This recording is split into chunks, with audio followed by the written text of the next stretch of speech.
प्यारे साथियों, बहुत बहुत स्वागत करता हूं आप लोगों का अपने चैनल वैकेंसी पॉइंट पर। दोस्तों, सीटेट के ऑफलाइन पेपर का हूबहू मैं आप लोगों के सामने संस्करण लेकर आप लोगों के सामने हाजिर हुआ हूं। दोस्तों, ये प्रीवियस ईयर क्वेश्चन पेपर पर आधारित हैं, जो कि अभी तक क्वेश्चंस पूछे जा चुके हैं। उसी तरह के मैं प्रीवियस ईयर क्वेश्चन पेपर पर आधारित जो ऑफलाइन पेपर होने वाला है, हूबहू हर सेक्शन से 30-30 क्वेश्चन लेकर आप लोगों के सामने हाजिर हुआ हूँ। दोस्तों, आज ये सब पहला पेपर जो मैं डिस्कस करने जा रहा हूँ सीडीपी का है। अगर आप ये क्वेश्चंस कर लेते हैं तो मैं बेहतर से बेहतर मैं बता रहा हूँ आपको कि 25+ क्वेश्चन आप करेंगे सीटेट के, जो कि सीडीपी के होंगे। और ख़ासकर कोई कोई ऐसे जो कि पूरा मैं ये समझ लीजिए डेली बेसिस पर आप लोगों के लिए एक पेपर मैं प्रोवाइड करा रहा हूँ, क्योंकि अब समय बहुत कम बचा हुआ है। तो इसलिए आप डेली ये क्लासेस अटेंड करें और चैनल को ज़रूर सब्सक्राइब कर लें। आइए आज का पहला क्वेश्चन देखेंगे। निम्न में से कौन सा लक्षण किसी मापक उपकरण के लिए सर्वाधिक वांछनीय है?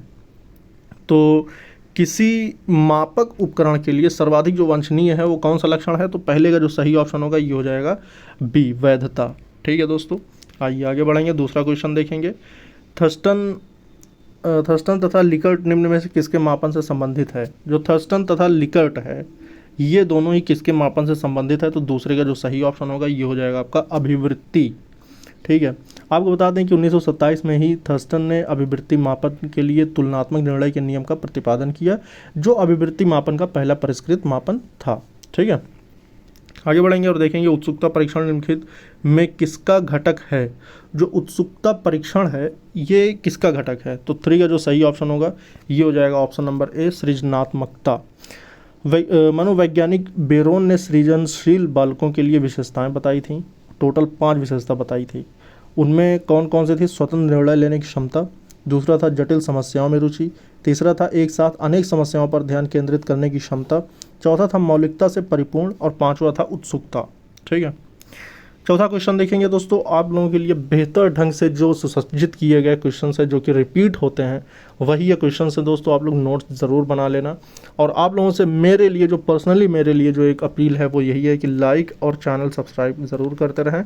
सीटेट वालों के लिए बहुत इंपॉर्टेंट है ये क्लास दोस्तों।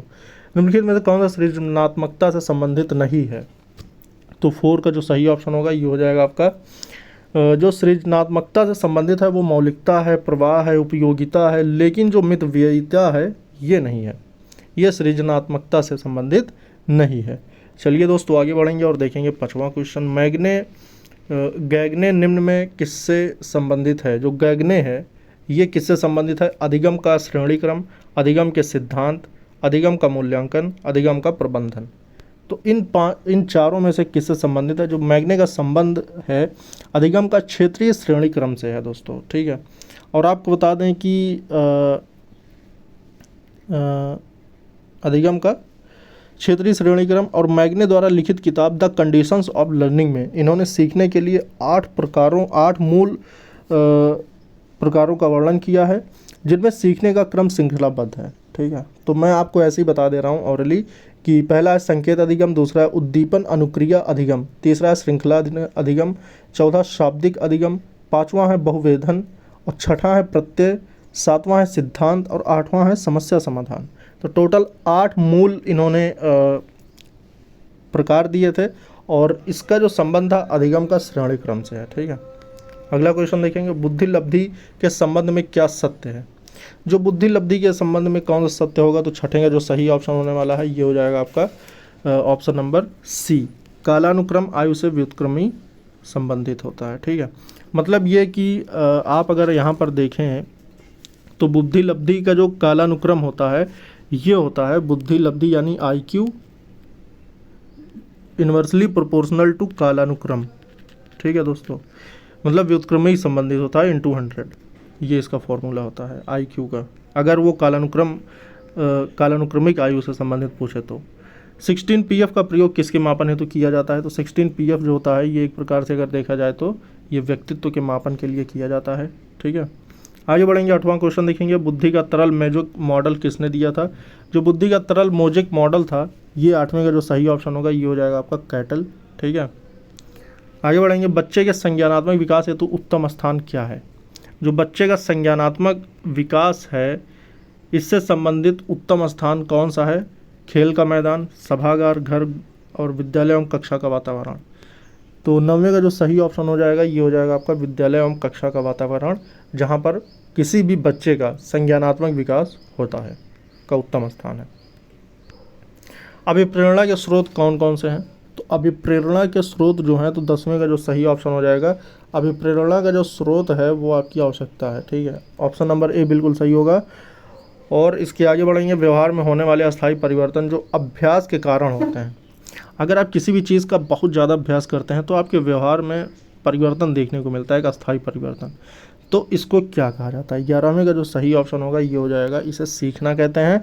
और आपको बता दें कि किम्बले के अनुसार जो था, ये पुनर्बलित अभ्यास के फलस्वरूप व्यवहार जन्य क्षमता में आने वाले अपेक्षाकृत अस्थायी प्रकृति का परिवर्तन अधिगम है। ठीक है, 12वां देखेंगे, 12वें में क्या कह रहा है कि निम्नलिखित में से कौन सा कारक स्मृति से संबंधित नहीं है? कि जो स्मृति से संबंधित एक ऐसा कारक जो इसमें दिया हुआ है, तो इसका सही ऑप्शन होगा अनुभूति। ठीक है, मैस्लो के अभिप्रेरणा सिद्धांत को कहा जाता है। मैस्लो के अभिप्रेरणा सिद्धांत को जो कहा जाता है, ये मैंने आपको पहले भी बताया था, ये आवश्यकता का सिद्धांत है। ठीक है, और आवश्यकता के सिद्धांत को भी इन्होंने 5 रूपों में विभाजित किया है। मैंने जो पिछली क्लासेस बताई थी उसमें बहुत सारे क्वेश्चंस इसमें रिपीट हो रहे हैं। तो इसमें जो 5 प्रकार की आवश्यकताएं थी, जो आवश्यकता का सिद्धांत था, वो कौन कौन सा था? पहला था आपका शारीरिक आवश्यकता।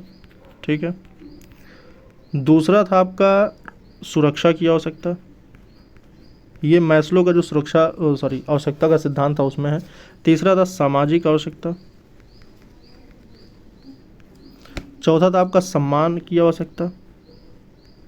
पांचवा था आपका आत्मानुभूति।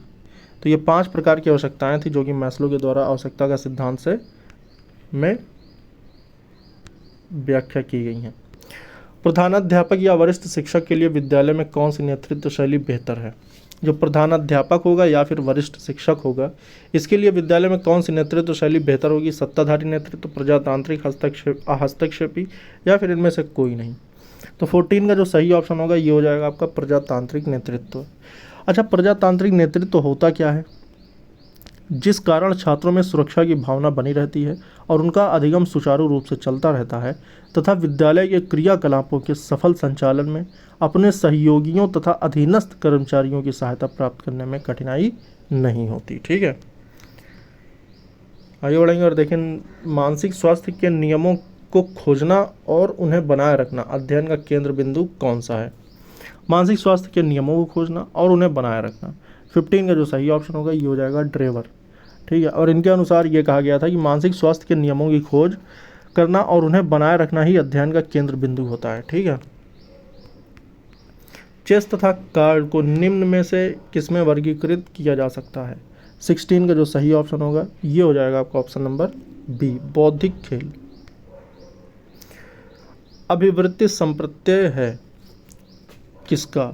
संज्ञानपरक, क्रियापरक, संवेगात्मक, या फिर ये सभी? 17वें का जो सही ऑप्शन होगा ये हो जाएगा ऑप्शन नंबर डी, अभिवृत्ति का जो संप्रत्यय है वो ये तीनों के तीनों हैं। ठीक है, मनोवैज्ञानिकों के अनुसार बुद्धि क्या है? 18वें का देखेंगे तो इसका जो सही ऑप्शन होगा, देखिए, फ्रीमैन ने बुद्धि को विश्लेषित कर इसको 3 रूपों में परिभाषित किया था। पहला था अमूर्त चिंतन के रूप में योग्यता, दूसरा था सीखने की योग्यता, और तीसरा था समायोजन करने की योग्यता। तो अगर इस अकॉर्डिंग देखा जाए तो 18 का जो सही ऑप्शन होगा वो सीखने की क्षमता और अमूर्त चिंतन की योग्यता, ये दोनों ही हो जाएगा, अर्थात option number D will be the right answer. प्रेरणा का वही संबंध उपलब्धि से है जो अधिगम का किससे है? 19 का जो सही ऑप्शन होगा, प्रेरणा का जो संबंध उपलब्धि से है, अधिगम का वही संबंध जो है वो बोध से है। Option number C will be the right answer. Thorndike के व्यक्तित्व के वर्गीकरण का आधार क्या है? तो थॉर्नडाइक के व्यक्तित्व के वर्गीकरण का आधार है वो क्या है? शारीरिक गठन और शक्ल सूरत, रचनात्मक और मौलिकता, समायोजन और बुद्धि, चिंतन और कल्पना। थॉर्नडाइक के अनुसार अगर पूछा है तो 20वें का जो सही ऑप्शन हो जाएगा। आपको बता दें कि थॉर्नडाइक के अनुसार व्यक्तित्व के 3 मुख्य कारक हैं, सूक्ष्म विचारक व्यक्तित्व, प्रत्यक्ष विचारक व्यक्तित्व और स्थूल विचारक व्यक्तित्व। तो 20वें का जो सही ऑप्शन हो जाएगा ये हो जाएगा ऑप्शन नंबर डी। 21वां क्वेश्चन देखेंगे दोस्तों, आप लोग बस वीडियो को लाइक और शेयर करते रहें सभी मित्रों के साथ। जो भी सीटेट की बेहतर तैयारी करना चाहते हैं उन सभी के लिए मैं अपने चैनल पर उन लोगों का आह्वान करता हूं, और ख़ास कर कि अगर आप लोग चैनल से जुड़ते हैं तो सीटेट के तमाम क्वेश्चन पेपर आपको मिलेंगे और बेहतर ढंग में कि आप बेहतर कर पाएँ।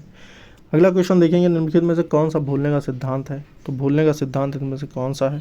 21 का जो सही ऑप्शन होगा ये हो जाएगा आपका ऑप्शन नंबर बी, प्रतीपकारी अवरोध। 22वां क्वेश्चन देखेंगे, 22वें में क्या कह रहा है? 22वें में कह रहा है निम्नलिखित में से कौन से मानसिक विकार के लक्षणों को सभी दर्शाते हैं सिवाय किसके? 22 का जो सही ऑप्शन होगा ये हो जाएगा ऑप्शन नंबर सी, संबंध से। 23 देखेंगे, विकास के किस काल को अत्यधिक दबाव और तनाव का काल कहा जाता है? दोस्तों विकास के जो काल हैं वो आपको पता होना चाहिए। सबसे पहले गर्भावस्था होता है, फिर शैशवावस्था होता है, फिर बाल्यावस्था होता है, फिर किशोरावस्था होता है, फिर उसके बाद प्रौढ़ावस्था होता है। तो ऐसे या वयस्कावस्था कह सकते हैं, जो कि पूरा किशोरावस्था के बाद से लेकर मृत्यु तक चलती है। तो इसमें से एक ऐसे काल को जो कहा जाता है अत्यधिक दबाव और तनाव का काल, वो कौन सा है?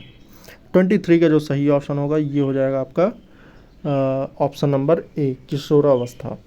अब बता दें, स्टेन हॉल ने किशोरावस्था के बारे में बहुत ही अच्छे से इसका मंथन किया और इस पर विचार विमर्श अपने उन्होंने रखे थे, जिसमें उन्होंने ये बताया था किशोरावस्था जो है ये संघर्ष, तनाव, तूफान एवं विरोध की अवस्था होती है। ठीक है, आगे बढ़ेंगे। पावलोव ने सीखने के अनुबंध प्रतिक्रिया सिद्धांत का प्रतिपादन किस पर प्रयोग करके किया था?